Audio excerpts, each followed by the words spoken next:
Hi, today we'll talk about competitor analysis and some of the market trends and more recent options in digital marketing that would be good to know about.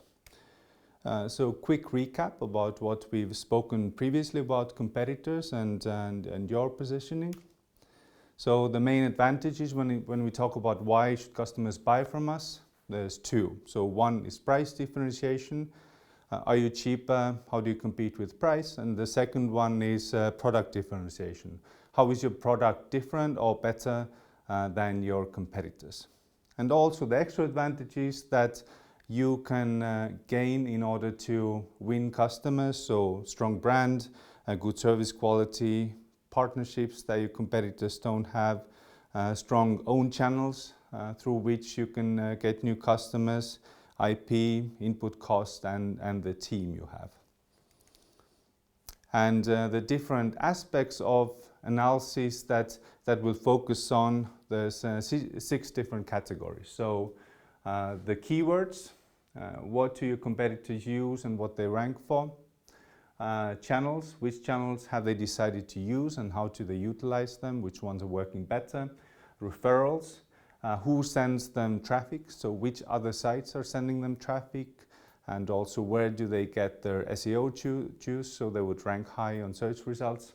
Messages, what kind of messages they use, how do they describe their products, what are their call to actions.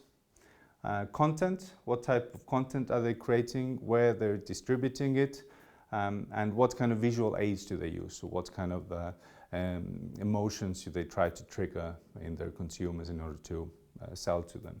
And pricing, so what is the pricing strategy, what kind of discounts they use, how do they lure customers into buying from them. The way we can sort of break this pie in half is the top half. This is mainly about how do they reach people. So keywords for search, channels, referrals, where do they get the people to their site or their shop. And how do they convince them? So what are the messages, what is the content, and what is their pricing? So these are the two main aspects of competitive analysis that we look at. And all these aspects we need to look at in each of the different stages of the funnel. So in the awareness stage, what are the messages, what are the channels, in the engagement stage, in the conversion stage. And these can be quite different, as we talked about when you choose your channels and your messages. The ones you use in the awareness phase might be very different than the ones you use in the conversion phase. So in a way, the pie, you'll have 3 different pies, one for each of the stage. So when you do a full analysis of your competitors, you should have sort of 3 pies, and then you get an idea on what they use in each of the stages, what they focus on, how do they convince people. And the main questions you want to answer as a result of that is, for example, are they leaning very strongly on one specific stage of the funnel? Are there any big gaps that you can identify that you can turn into your opportunities? So if they're very weak in one of the stages in the funnel, maybe this is where you can focus to take customers from them. What is their key strength? So when you do the analysis, you can see where they really have excelled their strategy, and what is your key strength? So how can you compete with them? So we'll go through all of the 6 and then look at, in each of them, look at some specific examples as well on how you can do. I try to make these as actionable as possible, and I put it all on the slides as well, so when you read through them later, you can take specific action points for your company or for your future company. So keywords, super important. Search has become very central to any digital marketing strategy. People search all the time, which means that the choice of keywords that people search for, understanding what people search for, how competitive they are, is super important. So the way you could do analysis on keywords is, firstly, review all the material that there is about the competitor. Look at the website, the content they've created either on their own sites or elsewhere. Look at the ads and what are the recurring phrases or keywords they use when talking about themselves, talking about their products. Make a list of the keywords. When you see that something's recurring, you sort of understand that this is something they're focusing on and describing themselves.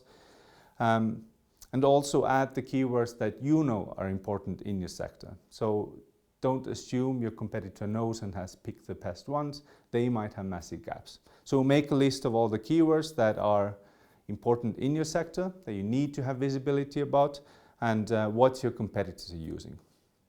Analyze the keywords. So there's a great tool, keywordfinder.com, which has 10-day free trial where you can plug in all the keywords and you get an idea on what is the search volume per month, what is the level of competition, what is the expected cost per click if you were to buy search ads there. Set up position tracking. So for SEO, there's tools where you can get an idea on what position certain website is and how that changes over time. So for Convertel, for example, it's important for us to be ranking high for the term search advertising. So we want to track in what position each day we are for that specific keyword. And then we also track our competitors, so we can see if they are passing us or if they've been low in the rankings, but they're quickly catching up and coming up. So we need to know that. Again, two tools you can use. SE Ranking has a 14-day free trial. You can get most of your research done with that. With 14 days, you see the movements, you see the position, and then if you see continued value in that, the price is not too bad. And second one is SERP Watchers, which again has a decent amount of free trial. With search advertising and SEO rankings, very important to know about Google algorithms. So they change from time to time, multiple times a year, and you need to adjust your search strategy based on that. There's a link here that you can go to which sort of aggregates all the changes that have been seen in the results, and what Google values more, what it values less, how they changed everything. And then when there's notifications about, you can then review whether you need to change anything in your strategy in order to not lose the traffic from there. Second one is channels. So you need to understand what channels are your competitors using in order to reach the customers. So the first one is social channels. So look at the website, see which social profiles they've created, where they're linking. For smaller companies, you'll need to do that manually. For bigger ones where there's more data, you can use a tool like SimilarWeb, which is free for general reports that gives you an overview of the social channels they use. In Facebook, there's a great little tool under the Insights. If you have a page you manage, there's an Insight tab in the top, and there's a place where you can add other pages to watch. So this gives you an ongoing overview of your competitors' Facebook profiles. How many followers they have they added, or have they lost followers in the recent week, and how active the followers are, how far do they reach. Sign up for competitors' email newsletters. So firstly you see the content, you see the offers, but also you can see their strategy in using email channel. Because to be honest, email is one of the most important marketing channels there could be, because it's free to send out emails. Those people already know your brand, and you need to have that central to your strategy. And I think it's very undervalued by most companies, and really this is a place where you could create a strong competitive edge in front of your competitors.